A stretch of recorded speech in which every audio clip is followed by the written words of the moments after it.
Berjumpa lagi dengan kami berita nomor 1 dari Unindra untuk Indonesia.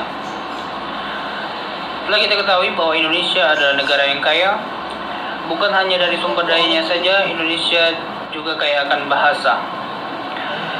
Diketahui di Indonesia mempunyai 718 bahasa daerah dan telah ditetapkan bahwa bahasa Indonesia sebagai bahasa resmi nasional.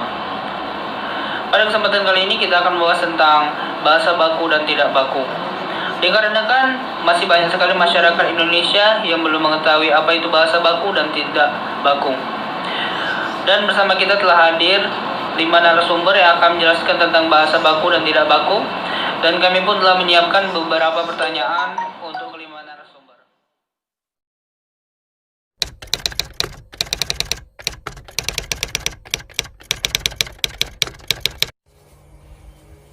Perkenalkan, nama saya Nov Ramdan, nomor handphone saya 2020-4350-2547. Menurut jawaban saya, 1. Pada saat menulis surat resmi, 2. Pada saat rapat tamu atau kenegaraan, 3. Pada saat proses belajar mengajar.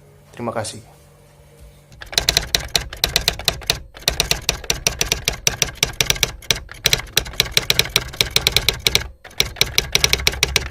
Baiklah, perkenalkan, nama saya adalah Ahmad Panjalu dengan nomor NPM 2020-4350-1452. Kalau menurut pandangan saya, caranya yaitu adalah 1. Dengan cara mencoba mengakrabkan diri dengan berbahasa Indonesia yang baku.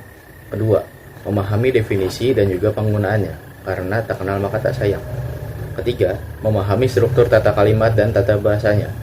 4. Mengikuti dinamika perkembangan bahasa yang terbaru. Dan 5, membiasakan banyak membaca karena membaca adalah jembatan ilmu. Sekian penjelasan dari saya, terima kasih.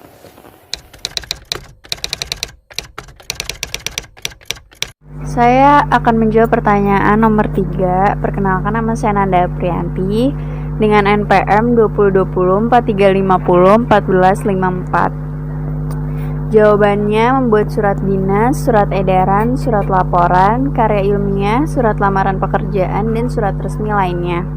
Karena surat itu dilakukan untuk membangun sebuah hubungan dengan pihak luar, sehingga kita harus menggunakan bahasa baku agar terlihat lebih sopan dan menghargai pihak yang kita kirimi surat, dan agar tidak terlihat main-main.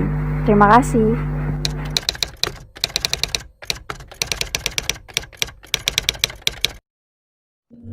Perkenalkan, nama saya Nova Syarif Ramadan dengan NPM 2020-4350-1453. Kalau menurut saya, kata atau bahasa baku biasanya ditujukan kepada orang yang lebih tua atau dewasa, orang yang baru dikenal, dan di hadapan orang banyak dalam situasi sedang berpidato, presentasi, atau acara-acara formal lainnya.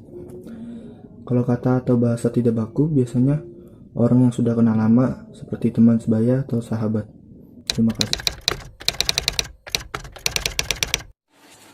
Saya Dito Mendra dengan NPM 2020-4350-2548. Menurut jawaban saya adalah tidak selalu, karena bahasa baku bukanlah bahasa seperti ejaan yang disempurnakan atau EYD, bukan seperti bahasa yang digunakan dalam kehidupan sehari-hari, namun penggunaan bahasa yang lebih sopan.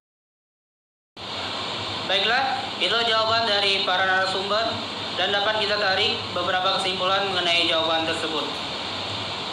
Yang pertama, bahasa baku itu umumnya digunakan saat tulis-menulis surat yang bersifat resmi dan formal, saat mengadakan rapat umum atau kenegaraan, serta pada saat proses belajar dan mengajar. Kedua, penulisan bahasa baku di dalam surat menyurat dilakukan karena surat berfungsi untuk membangun hubungan dengan instansi lain agar terlihat lebih sopan dan menghargai orang yang kirim surat.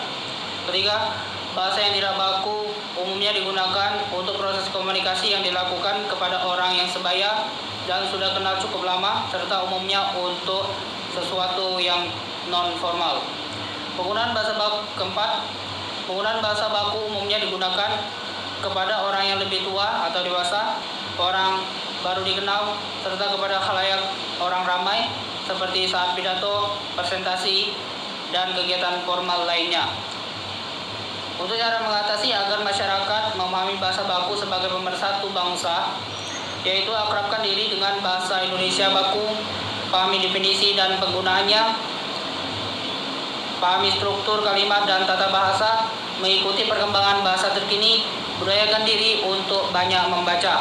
Baiklah, sekian terima kasih berita hari ini. Saya Ahmad Aridon dengan NPM 202043501456. Wassalamualaikum warahmatullahi wabarakatuh.